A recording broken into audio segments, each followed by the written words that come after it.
Hello friends, welcome back to Nadhiya Samayal. இன்றைக்கி நம்ம பார்க்க போகிற ரெசிபி சிக்கன் சூப். இந்த சிக்கன் சூப்பை குழந்தைங்கள்லேருந்து பெரியவங்க வரைக்கும் எல்லாத்தையுமே கொடுக்கலாங்க. இங்கே பாருங்கள், சிக்கன்லாம் நல்லா வெந்து சூப் ரொம்ப டேஸ்ட்டாக வந்திருக்கு.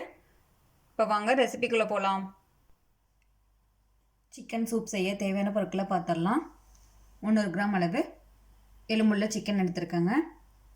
கொஞ்சமாக கருவேப்பிலை, ஒரு பெரிய வெங்காயம், கொஞ்சமாக கொத்தமல்லி தழை, ஒரு சின்ன சைஸ் தக்காளி, 1.5 டீஸ்பூன் அளவு இஞ்சி பூண்டு பேஸ்ட், ஒரு சின்ன துண்டு பட்டை, ஒரு ஏலக்காய், 3 கிராம்பு, ஒரு சின்ன பிரியாணி இலை,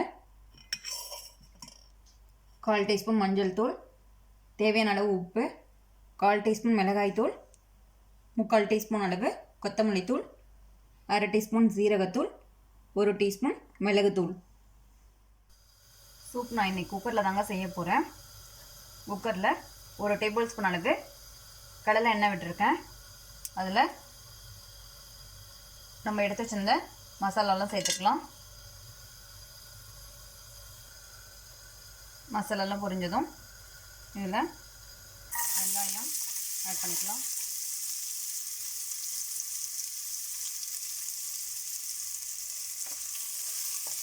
நல்லா வதக்கி விட்டுக்கணும்.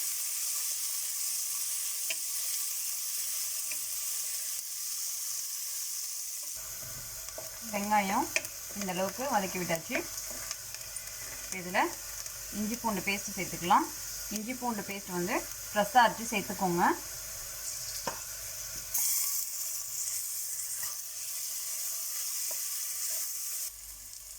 இஞ்சி பூண்டு பேஸ்டோடைய பச்சை வாசனை போகிற அளவுக்கு வதக்கியாச்சு.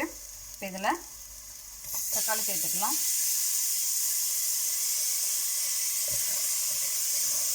தக்காளியும் சேர்த்துட்டு நல்லா வதக்கி விட்டுக்கணும். தக்காளி ஓரளவுக்கு வதங்கியதும் இதில் கருவேப்பிலை தழை, கொஞ்சமாக கொத்தமல்லி தழை சேர்த்துக்கலாம். அது நல்லா ஒரு நிமிஷத்துக்கு வதக்கி விட்டுக்கலாம். இதுலேயே சிக்கனையும் சேர்த்துக்கலாம்.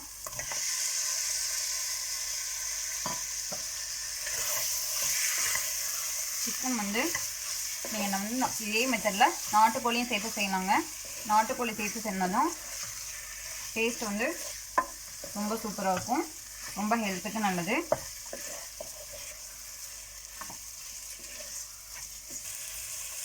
சிக்கன்லேயே நம்ம எடுத்து செஞ்ச மிளகாய் தூள், உப்பு, கொத்தமல்லி தூள் எல்லாத்தையும் சேர்த்துக்கலாம்.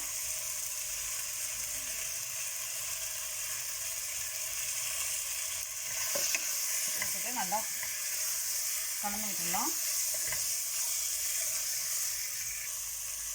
மசாலாலாம் சேர்த்துட்டு ஒரு நிமிஷம் நல்லா வதக்கி விட்டதுக்கப்புறமா மிளகுத்தூள், ஜீரகத்தூளையும் ஆட் பண்ணிக்கலாம்.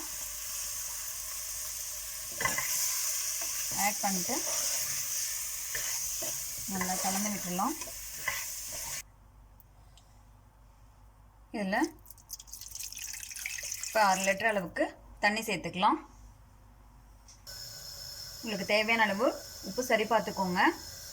சரி பார்த்துட்டு இந்த மாதிரி லைட்டாக ஒரு கொதி வர ஆரம்பிக்கும் போது குக்கரை மூடி போட்டு 3 விசில் விட்டு எடுத்துக்கலாம்.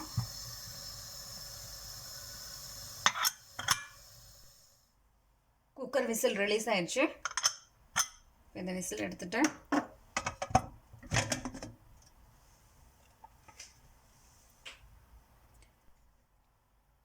சிக்கன் சூப் ரெடி ஆயிடுச்சு. இங்கே பாருங்கள், சிக்கன்லாம் நல்லா வெந்து வந்திருக்கு. இப்போ இதை வேற ஒரு பவுலுக்கு மாற்றிடலாம்.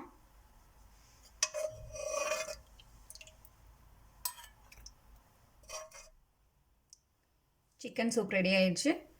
நீங்களும் இந்த சிக்கன் சூப்பை உங்கள் வீட்டில் ட்ரை பண்ணி பார்த்துட்டு உங்கள் ஃபீட்பேக்கை ஷேர் பண்ணுங்கள். உங்களுக்கு இந்த வீடியோ பிடிச்சிருந்தா லைக் பண்ணுங்கள், ஷேர் பண்ணுங்கள், சப்ஸ்கிரைப் பண்ணுங்கள். தேங்க்யூ ஃபார் வாட்சிங்.